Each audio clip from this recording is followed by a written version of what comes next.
Hello everybody, and welcome to my comic book review of issue number 2. My comic book review of issue number 2 by Boom Studios of Chip 'n Dale Rescue Rangers.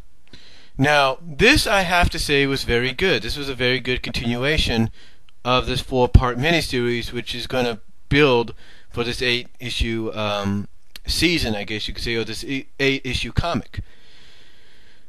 The reason I say it was a good continuation is because it kind of shows you that the writer of the book, Ian Brill, I think that's his name, Ian Brill, kind of I guess the writer of the book, I guess he, as the writer, I guess he's kind of done a lot of research, because as we look into the book.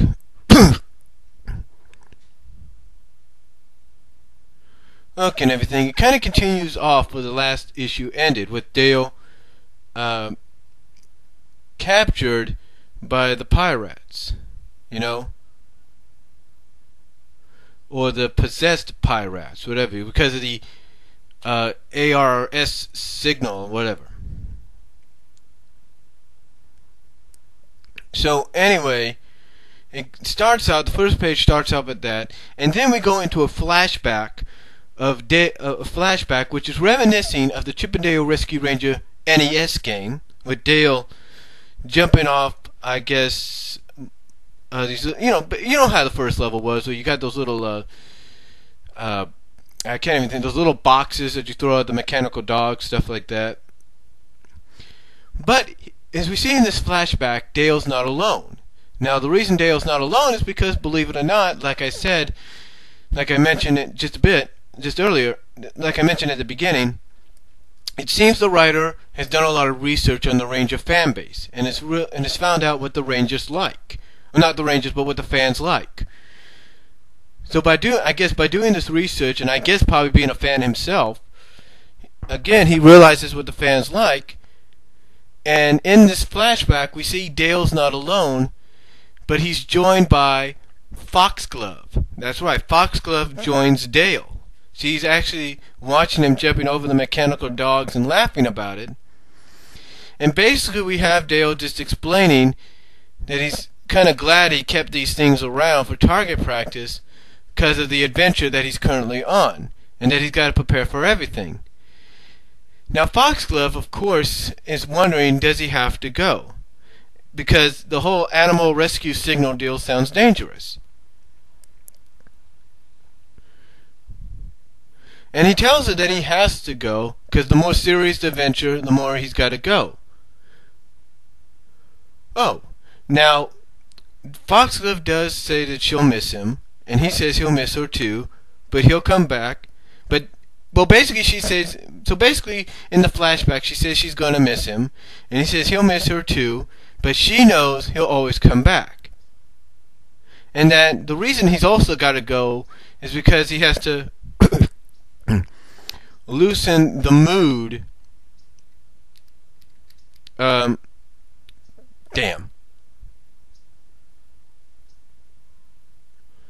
I said, he's got to loosen the mood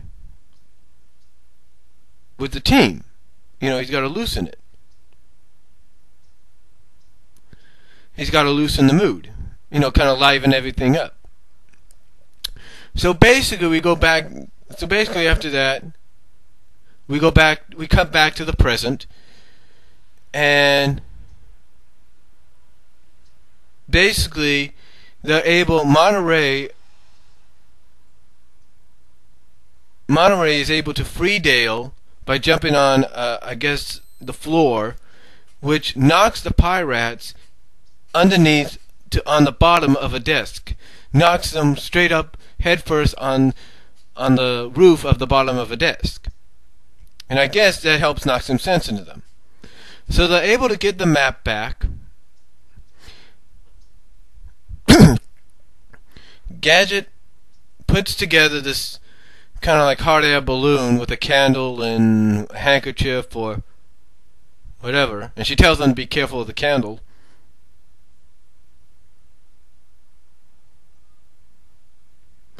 And, so basically after that, they're on the way to.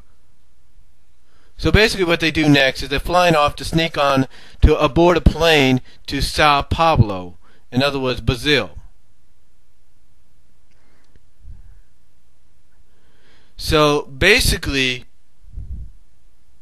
and as they're flying off, Dale says that the worst part of this whole situation was the pirates were the friends. Hence, and Monty has to say, "Hey, don't blame him, my friend. When this signal hits you, the animal rescue signal hits you, you lose all control." And of course, in case you don't know who's controlling the animal rescue signal,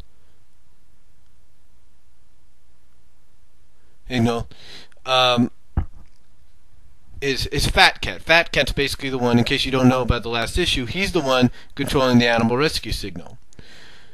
Now, of course, the pirates get knocked back to the sense, and they have no idea what has happened.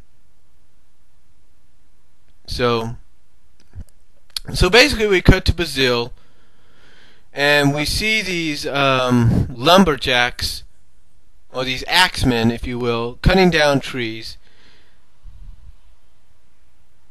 Yes, and the boss is basically, and the boss basically doesn't care if if the animal's trying to stop them. They have a job to do, and one of the lumberjacks basically silently kind of tells the animals, "Forgive me," and then that's when the animals in this section start attacking. And who happens to be these animals? Well, these animals are none other than bats, and they start attacking the humans because they're under control of Fat Cat.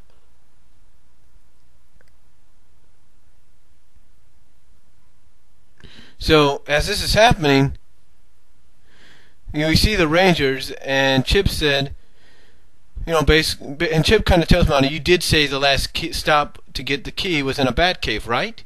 And he basically tells him, "I think call him crazy, but he thinks he's found it." But they think they found it, basically. So they go into the cave and they light some matches.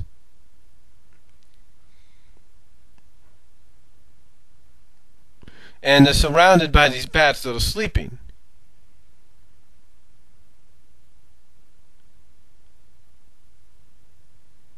And Dale kind of has to comment that if I had just saved the day like that for my forest, I wouldn't be sleeping, I'd be celebrating. Now, Chip has to kind of say, you'd probably find some way to celebrate without having to do the job in the first place anyway. Anyway, I don't think environmentalism is exactly your speed.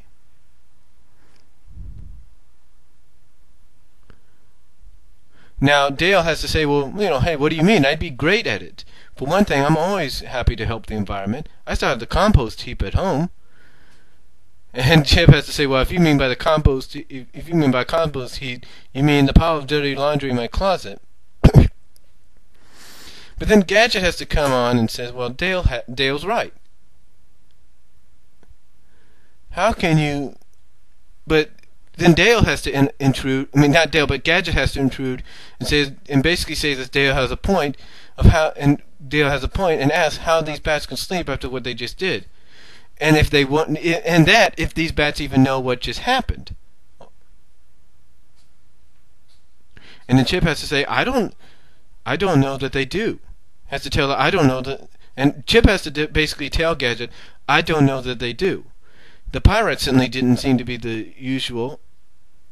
Didn't seem to, and that they're usually their allies. So basically, Chip knows what it could be, and says this just strengthens why we have to find the next part of the super key. Then Monty intrudes and says, "Do we?"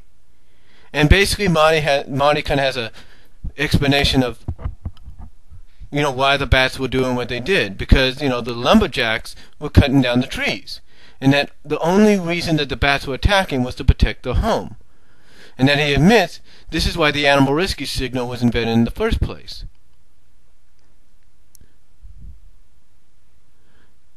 Now, Gadget asks if they think they should let this continue, Monty's like, well, there's more things to consider. And then Chip comes on and basically yells out, it's mind control. The only one thing, and then Chip basically comes out and yells, the only one thing to consider is it's mind control. Which, he's right. And of course, Chip snatches the map away from, or tries to snatch the map away from Monterey by telling them someone is manipulating them, putting their lives at risk, and the bats have no idea. And that Monty should know the danger more than anything. And Monty, of course, is having a little bit of an argument, saying we should think about this. This at first, and maybe the person that reactivated the signal isn't all bad. And then Chip has to point out to Monty, oh yeah? Well, why don't you ask Zippo and his family to see how bad he is? And then Gadget has to come out, and then Gadget comes up and says, well, Monty, you know my father wanted this technology locked away.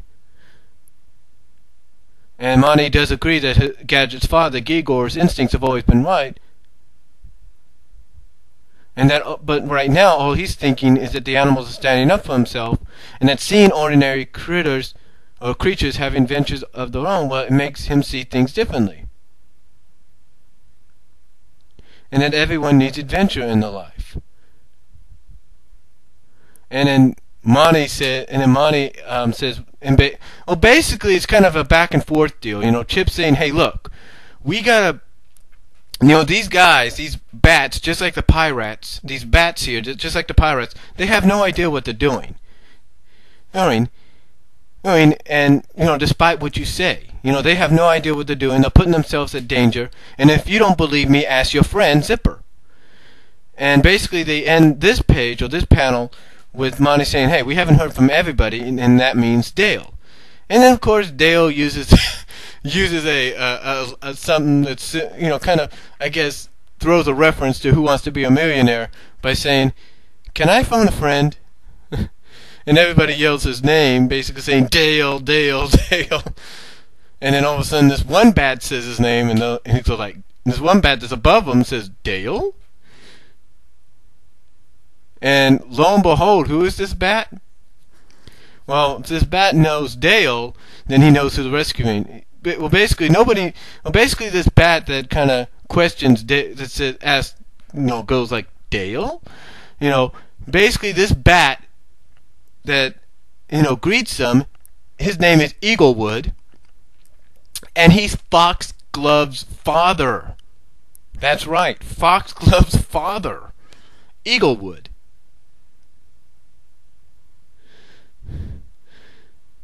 And how does he know this? He says, well, first of all, he says, I know my daughter's a bit absent-minded, but surely she should have mentioned her old retired pop in Brazil. Then he tells the Rangers who he is, his name's Eaglewood, and that his daughter's Foxglove. And the expression, you gotta read this comic, believe me, you gotta read this comic to know what I'm saying. The expression Dale has at the end is when he finds this out, is priceless. He's like, ha, wah, are you kidding me, wah? So Dale has to basically make up the fact that Foxglove told him about her father. And that her father, they're having a little exchange and all that, and her father tells them, me and my fellow bats here, even though we're retired, have been having these dreams of great adventure, and, they're talking, and then, and they're talking and everything, and then Chip kind of says, kind of ask Monty, do you think we should, basically, Eaglewood and Dale are conversing or kind of talking. Chip asks Monty, still think we should leave these bats be? And then Monty has to kind of, I guess, justify by saying now he's basically saying clearly that these geezers welcome the kind of excitement in their lives. So, Dale and Eaglewood are still conversing. All of a sudden, Eaglewood just snaps. Now, what I mean by snap is he doesn't attack Dale and anything. The signal, the animal rescue signal, gets control of him, and he and the other bats fly off, and they take the Rangers right with them.